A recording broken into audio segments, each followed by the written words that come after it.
We're talking with Michael Moore about his film Sicko. The number to call is 800-989-TALK, and you are listening to Talk of the Nation from NPR News.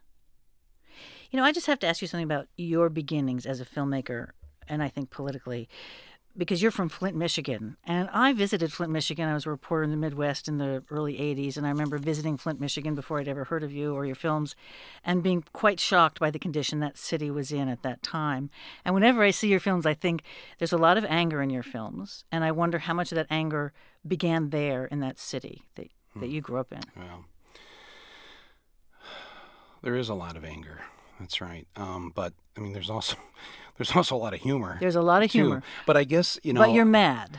Yeah. But I think all the great humorists, satirists, comedians that I've admired throughout the ages, and you can go all the way back through to Jonathan Swift and to Lenny Bruce or the Marx Brothers, Mark Twain. I mean, these are all people who are pretty angry at the social condition and what they saw around them, and decided to use humor as a means to convey their dissatisfaction.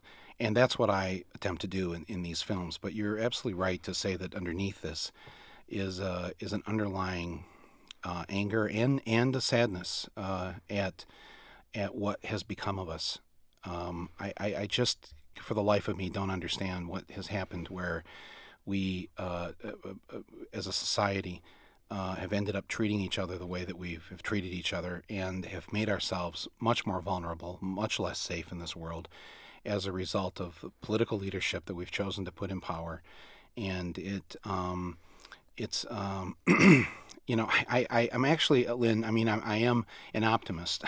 I'm not a cynic, but I think, growing up in a place like Flint and being from there, you learn at an early age that this is ultimately about money and power and class, and that theme exists, I guess, through all of my films.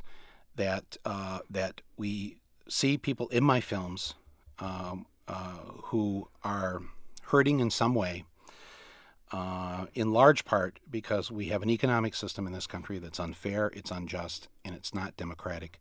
And until we create a system that shares the pie in a much more decent fashion, I think we're going to continue to have these problems.